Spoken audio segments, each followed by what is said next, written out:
Bismillahirrahmanirrahim. Assalamu alaikum students. Welcome to English Literature Study. Hope you all are well. Today we are going to discuss about the narration. Narration. What is narration? Direct sentences को indirect sentences में change करना। ठीक है, ये जो narration है मतलब इसका ये होता है नरेटिव स्टाइल, बात को बयान करने का अंदाज। ठीक है, अब इसमें डायरेक्ट सेंटेंसेस होते हैं और इनडायरेक्ट सेंटेंसेस होते हैं। अब डायरेक्ट सेंटेंसेस को इनडायरेक्ट सेंटेंसेस में चेंज करने के कुछ रूल्स होते हैं, लेकिन उससे पहले हमारे लिए ये जानना जरूरी है कि डायरेक्ट सेंटेंसेस कौन से होते हैं और इनडायरेक्ट सेंटेंसेस कौन से होते हैं।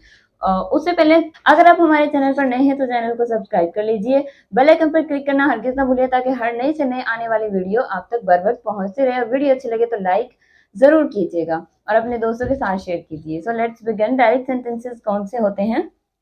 डायरेक्ट सेंटेंसेस ऐसे सेंटेंसेस होते हैं जिसमें बात को बयान करने वाला शख्स है।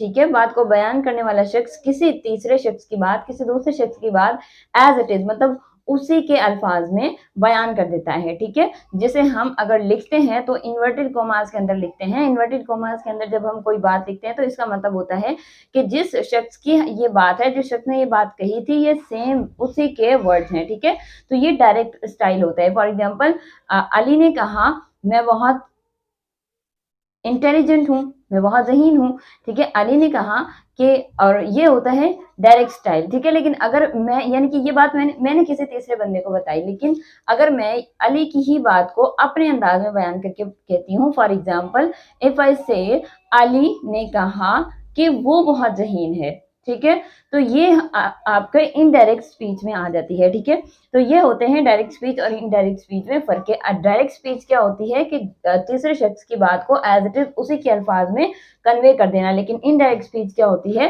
कि हमने उसको अपने अंदाज में, अपने अल्फाज में बयान करना है। ठीक है, तो अब इसके लिए कुछ रूल्स होते हैं इनडायरेक्ट स्पीच और डायरेक्ट स्पीच में। इसमें हमारे पास जुमले के जो सेंटेंस हैं उसके दो पार्ट्स होते हैं। ठीक है, एक होता है रिपोर्टिंग स्पीच, इसको कहते हैं हम रिपोर्टिंग स्पीच। ठीक है, और ये जो इन्वर्टेड कोमास में होता है इसको कहते हैं रिपोर्टेड स्पीच। पहला जो हिस्सा होता है उसे हम कहते हैं रिपोर्टिंग स्पीच और दूसरा हिस्सा होता है इसे हम कहते हैं रिपोर्टेड स्पीच। इनको चेंज करने के कुछ रूल्स होते हैं। सबसे पहले तो आपने जो कॉमन चीजें हैं जो कि सारे सेंटेंसेस में होंगी, जो कॉमन चीजें हैं जो कि हमने सभी सेंटेंसेस में चेंज करनी है, वो आ जाती हैं हमारे पास ये कोमास। ठीक है, यानी कि सिंपल सेंटेंस।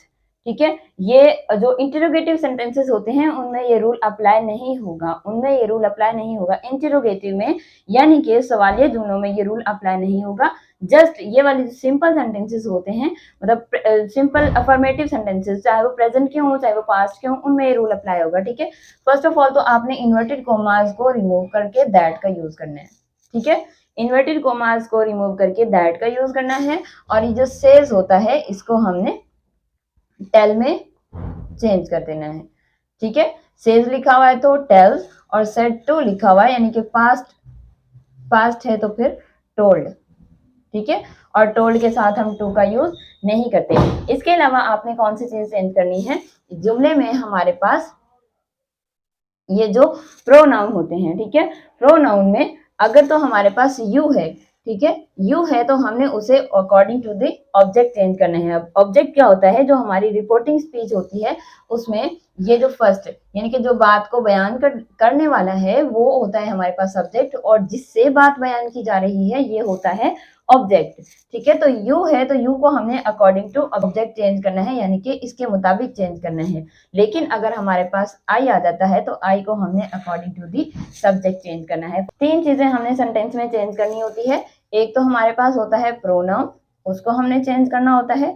दूसरा हमने टाइम को चेंज करना होता है। अगर जो हमारी रिपोर्टिंग स्पीच है वो पास्ट में हो तो फिर हम चेंज करते हैं, अदरवाइज हम अगर प्रेजेंट में होती है, अगर ये जो रिपोर्टिंग स्पीच होती है ये प्रेजेंट में होती है तो फिर हम ये वाले जो सेकेंड सेंटेंस होता है रिपोर्टेड स्पीच होती है इसको हम चेंज नहीं करते। ठीक है, इसके अलावा कुछ सिंपल वर्ड्स आ जाते हैं जैसे कि दीज होता है उसको फिर हम दोज में करते हैं, लेकिन कब? तब जब हमारी ये वाली जो स्पीच है ये पास्ट में हो।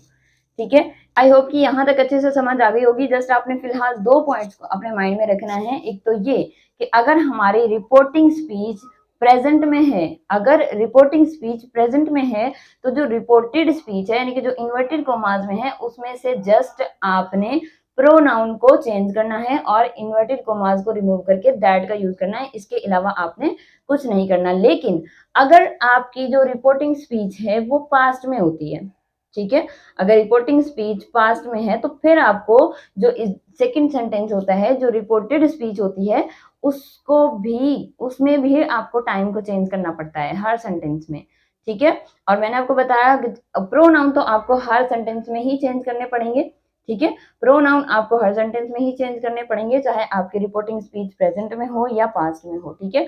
अब वो प्रोनाउन को चेंज करने का रूल यही है, अगर वी और आई है यानी कि फर्स्ट पर्सन है तो according to the subject change करेंगे, यू आ जाता है तो अकॉर्डिंग टू ऑब्जेक्ट यूज करेंगे, और अगर थर्ड पर्सन आता है जैसे ही, शी, इट या फिर दे, तो उनको हम बिल्कुल भी चेंज नहीं करते।